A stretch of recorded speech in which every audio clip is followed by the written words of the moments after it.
आपने कभी ये सोचा है कि कुछ लोग बार बार मेहनत करने के बावजूद आगे क्यों नहीं बढ़ पाते? वो दिन रात कोशिश करते हैं, दुआएं भी मांगते हैं, लेकिन फिर भी जिंदगी वहीं की वहीं रहती है। इसकी सबसे बड़ी वजह हालात नहीं होते, बल्कि हमारी सोच होती है। हम में से ज्यादातर लोग नाकामी का इल्जाम लोगों पर डाल देते हैं, किस्मत पर डाल देते हैं या हालात पर डाल देते हैं।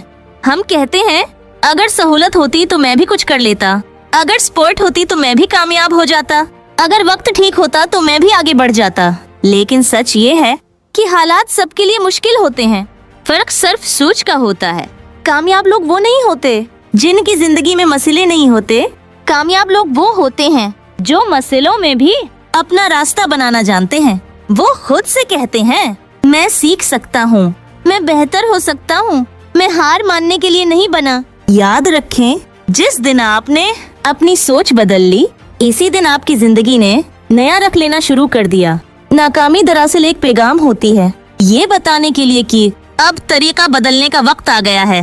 अगर आज आप मुश्किल में हैं, परेशान हैं या मायूस हैं, तो ये आपका इख्तिताम नहीं है, ये वो लम्हा है जहाँ से आपकी असल कहानी शुरू हो सकती है। बस एक फैसला करें, शिकायत नहीं करनी बल्कि खुद को बदलना है, क्योंकि जो इंसान खुद को बदल लेता है, वक्त खुद उसका साथ देने लगता है। आज ही अपनी सोच बदलें, क्योंकि सोच बदलो तो जिंदगी खुद बदल जाएगी। सोच बांट लो चैनल सब्सक्राइब करें।